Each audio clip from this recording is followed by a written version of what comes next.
Ladies and gentlemen, thank you and welcome to our 3 o'clock council meeting on today, the 30th of July 2024. Sorry, I'm not really organised today.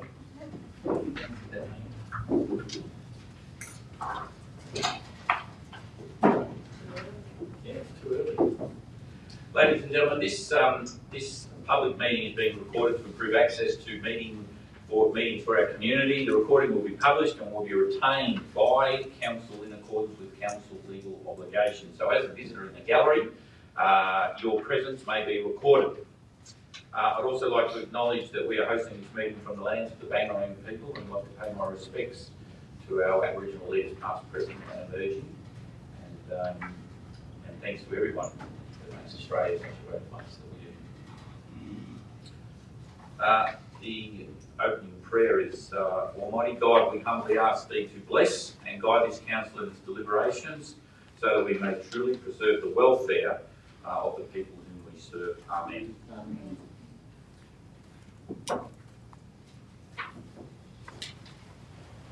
I'd like to put a formal apology in for Councillor Jack Herring, who could be with us at this point. So thanks, Jack, for being in contact. He has work commitments that he could not get out of at the present time. So thanks, Jack, for making a move on that. Do we need to make a move for that? Councillor Russell, thank you to move it. Councillor Fuller to second. There's no questions from the gallery. Not all those in favour? Approved, thank you. There's no acceptance of apologies or granting of absences at this present stage, and no citizenship ceremony. I'd like to call for the confirmation of the minutes from the previous meeting, and I can't certainly do that as I wasn't here. I would look to someone to move those minutes. Councillor Benton, Deputy Mayor, who was acting there at that time. Can I have a second to Councillor Fuller? There's no questions from the gallery on the minutes. I'll put it to the rest of the councillors in acceptance. And yes, and accepted. We'll move down to council reports. There is no council reports per se, but we'll move to officers' reports. Sorry, councillors, any conflicts of interest that anyone feels on any of these 3 or 4 issues here tonight? No, thank you. We'll move down to item number 13. This will be a regular council meeting, and thanks for the gallery for turning up. It's always great to have people in the room. 13.1 is the contract C13990, the ICT end user desktop refresh tender, and please hand over to Director Sarah Brinkley. Just before you go, Director, could we just go around the table for prospective councillors that may be here today too, just to say who the staff and that are in your role at council. Thank you. Hi, I'm Sarah Brinkley, Director of Corporate and Leisure. I'm Stephen Swan, Director of Sustainability and Culture. I might go to Irene as well. I'm Councillor Irene Grant. I represent the Walby Ward, but obviously represent the whole of the community as well.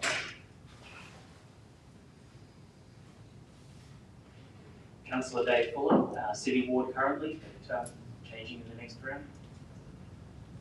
Councillor Harry Russell, I represent the South Ward and the whole of Rural City of Wangaratta, and that will become the King Ward in the future. Brendan McGrath, CEO. I think Brendan, Dean Rees, Mayor of the Rural City of Wangaratta, and stepping aside. Councillor Harvey Whitten, Deputy Mayor, proposing the other ward, I believe. Councillor Ashley Fitzpatrick, City Ward. Marcus Goonan, Director of Community and Infrastructure. Thank you. Sarah, we'll go back to 13.1 if we continue. Thank you. Thank you, Maurice. So this report is seeking approval from councillors to award a 3-year contract to HPPPS Australia Microtech to provide all of council's laptops, desktops and ancillary IT hardware and equipment. The tender process was done through a collaborative procurement process, which is something that was introduced under the Local Government Act for procurement requirements in 2020. So we've been pleased to be able to use those larger agreements to assist with council's purchasing power. That being said, due to the increases in CPI and also just a number of devices we need across the organisation, the tenders have come back or higher than our allocated budget for this financial year.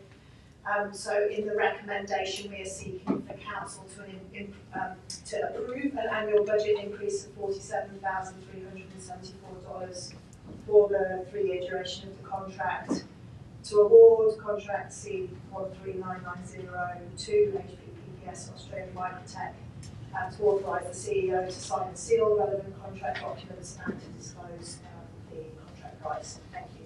Thank you, Director Ridley. Are there any questions from the gallery in relation to this item? No? Can I look for Councillor to move, please? Councillor Fitzpatrick and Councillor Fuller to second. Councillor Fitzpatrick, as the mover, did you have anything to say on the item? No? Thank you. Councillor Fuller? Any other councillor have anything to add? No? We'll put the recommendation to the vote. All those in favour? And the recommendation is carried. Thank you, Director Brindley. Could you move on to the... Oh, sorry, we do need to disclose the tender price. Yeah.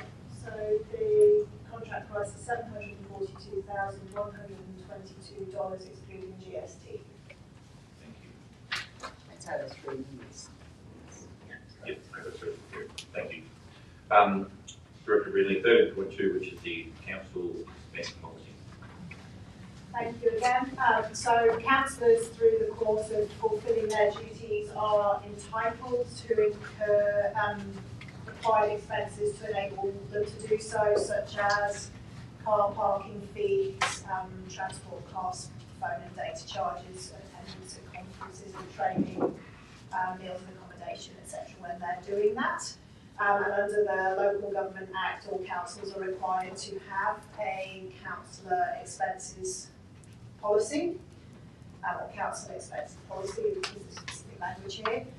So this policy has undergone its scheduled review, proposing no changes to the policy, so seeking council's endorsement to commence public exhibition of the policy to enable the community to provide feedback over a 28-day period, subject to responses from the community, either to bring the policy back, to consider any submissions and any changes required to the policy, or if there are no submissions requiring change, provided to go ahead and adopt the policy without further resolution at that stage. Thank you. Director, could you just point out when you say without further resolution, you mean that if there's no submissions that we need to think over, it will just be automatically adopted and not needing to go back to a council meeting for our approval? Yeah. Great, thank you. Are there any questions from the gallery? No. Councillors, can I look for a mover? Councillor Grant, Councillor Fuller again. Councillor Grant, any talk on this? Councillor Fuller. No. Any other councillor like to talk? No, thank you. Put the recommendation to the vote. All those in favour? And the recommendation is carried. Thank you very much.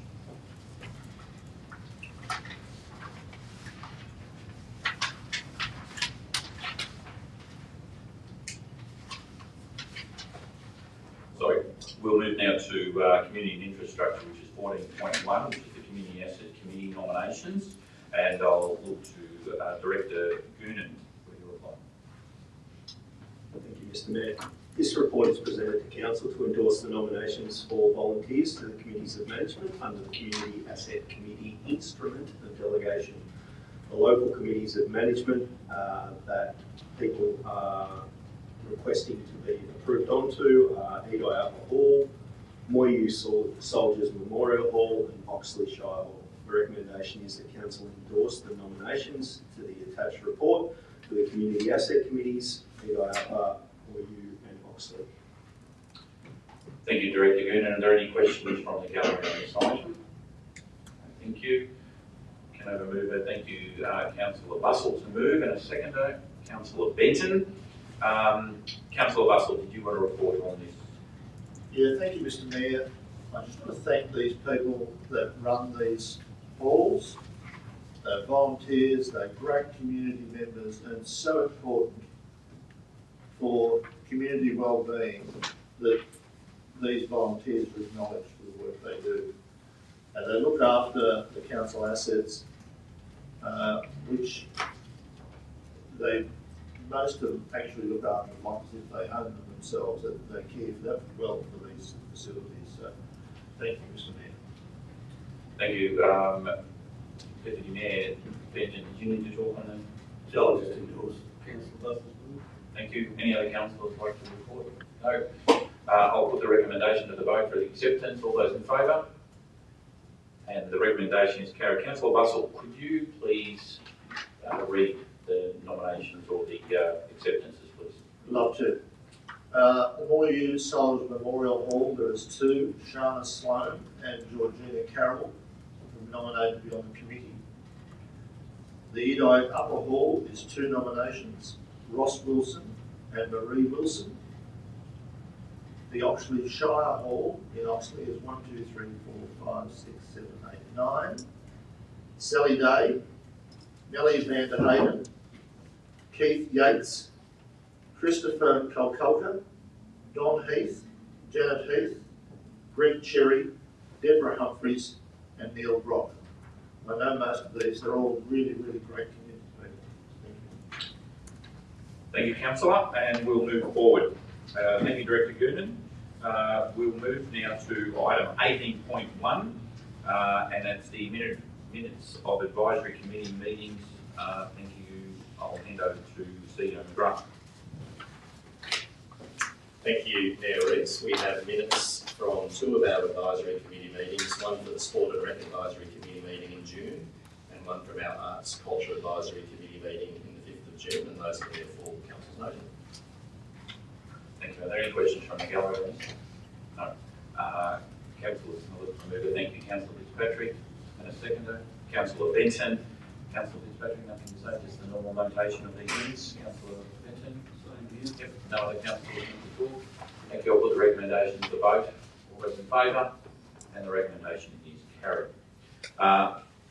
Thank you, everybody. We'll just come down to public question time. And I have a number of public questions that I'd like to read out from people, and I'll look to our directors for some acknowledgement here and some responses.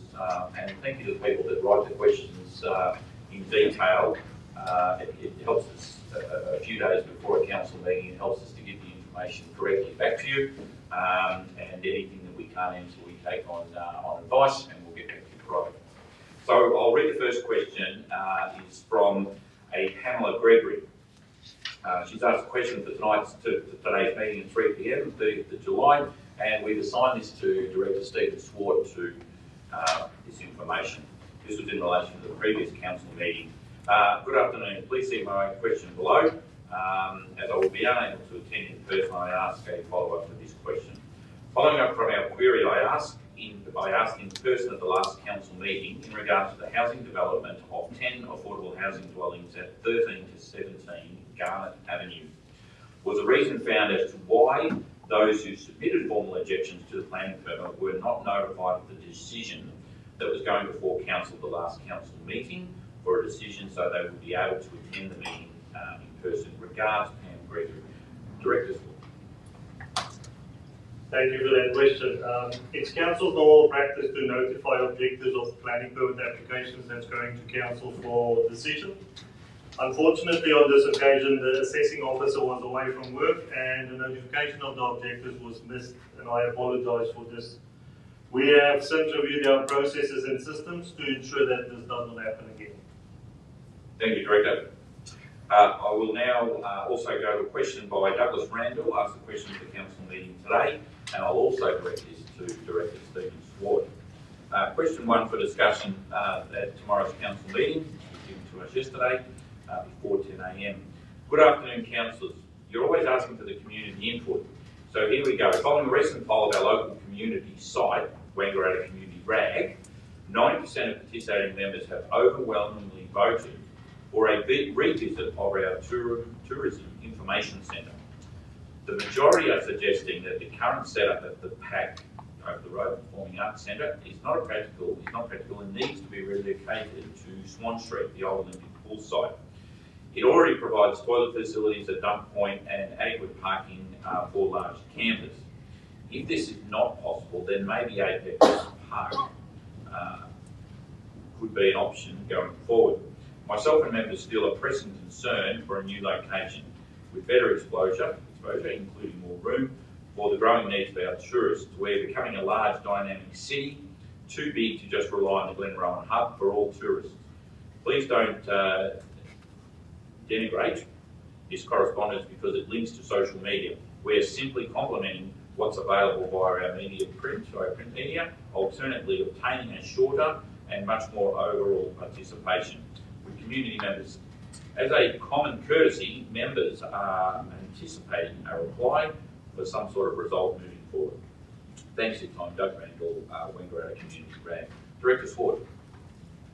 Thank you for that question, Doug. Council's Visitor Services Strategy recommended the relocation of our Visitor Information Centre from the Murphy Street location, which had declining visitor numbers leading up to that point. Data also indicated that only a small proportion of visitors access visitor information from the Visitor Information Centre compared to other sources of information. In September last year, Council's visitor services were relocated from Murphy Street to both the Glenrowan Ned Kelly Discovery Hub and a visitor information kiosk at the Wangaratta Performing Arts and Convention Centre. Since opening, the Ned Kelly Discovery Hub welcomed over 51,000 visitors, therefore increasing interactions with our visitor services team located at the hub. A recent report shows that visitation to the rural city of Wangaratta increased by 31% last year compared to the previous year. The report also supports the integration of resources such as visitor services with experiences or attractions. The location of both the visitor information points are well placed, with the visitor information kiosk within the creative precinct in Wangaratta, highlighting the experiences available such as the Wangaratta Art Gallery and events at the Performing Arts and Convention Centre, as well as remaining close to the railway precinct, the CBD and accommodation providers in Wangaratta. In addition to these two visitor information points, Council's team also support and supplies brochures to 8 information kiosks within partner businesses at key locations throughout the municipality. Thank you, Director. I'll also move on to another question, question number 3 for today in writing, and I will then go to the gallery if anyone has a question from the gallery. Cassandra Pollock asked the following question for our meeting today. Question 1, and we'll assign this one to Director Marcus Goonan for a reply. Hard Waste Soft Plastic Recycling Program is a pilot program that started in Albury-Wodonga in 2022. This month, Hard Waste announced it has extended its collection area into the Alpine and Indigo Shires. Has Council advocated for Wangaratta to be included in this program? This recycling business was forecast that they may be extending their collection area in the future. It would be great if our city could be involved. This is question number 1. We might get a reply to that one first, Director, and make sure we speak into the microphone. So we've had a request, thank you, Greg, to make sure that they can hear online at home. Sounds good. So Hard Waste is an initiative of the combined Albury-Wodonga, Indigo, Greater Hume, Tower and Federation council areas. The collective campaigns working to achieve a target of 50% reduction of waste to the Albury landfill. So essentially, hard waste is about delivery of waste to the Albury landfill for those municipalities utilising the landfill through their existing contracts. Here at the Rural City, we currently offer free disposal of soft plastics at the Wangaratta transfer station and divert approximately 10 cubic metres per week of soft plastics from landfill. Thank you, Director. Question number 2 from Cassandra Pollock. I'll also direct now to Stephen Swart. Stephen, the question is, the building at 100 Murphy Street, which was formerly housed the Visitor Information Centre, has been vacant for some time. I understand Council doesn't own the building, but it's an attractive building with significant and historical importance. My question to Council has been making any representation to the state government as to what could be the next for this historic building. It's a great question. We have discussed it numerous times at Council level. Thank you, Stephen. Thank you. The building at number 100 Murphy Street, Wangaratta is owned by the Victorian State Government, and Council is the delegated committee of management for the building. That means that Council manages the building on behalf of the State Government. Council has been working through a process with the state government to consider how the building can be used into the future. And the next phase will include an expression of interest that will be advertised in the coming months to determine any commercial interest in the building. In the shorter term, the building will be used by the Victorian Electoral Commission for the upcoming local government election period. Thank you, Stephen. Great question. I'll now move to the open gallery here. Are there any questions from the gallery, Cassandra? Thank you, Cassandra. Could you come forward? Cassandra, I'll get you to press the little man with the speaking on the voice and speak into the microphone so the public at home can hear the questions. Perfect. I've had a few questions with people locally about the upcoming elections for the council. Quite a few people are not sure which ward they're now residing in, and thinking of the fact that approximately 25% of people are not online in their lives. I'm wondering if we could get some hard copy maps of the new ward structure to be made available at the library and at the council front desk. Cassandra, great question. And I know the current maps that we do have, they're a little bit illegible on where exactly the boundary on the roads are, so we'll get them cleared up. And I think that's a great idea for the library and certainly here at our front counter to do that. CEO McGrath, in response, can we arrange that? We absolutely can, and we will. And it's also it's exactly the sort of query that the VEC will assist with once they're established in that building that Stephen just referenced. But certainly in the meantime, we'll get some, whatever the best quality maps are that we have, we'll get some hard copies available. Thank you. Thanks, Cassandra. Any other questions from the gallery floor? Look forward to this. No? Well, ladies and gentlemen, thank you everybody for being here today. Thank you for participating. And signing off on behalf of all our councillors and directors, thank you again. We look forward to seeing you at our next council meeting, which will be at Councillor Fuller. We're out here. No. Oxley. Sorry, Oxley in August. We did discuss this before, and it will be a 3 p.m. meeting too, or is it an evening meeting? 6 p.m. Please welcome to all come along. Rob, you'll come. You're just around the corner. You'll be able to walk around. Be good for you. Look forward to seeing you all. Thank you, everybody. Have a great afternoon.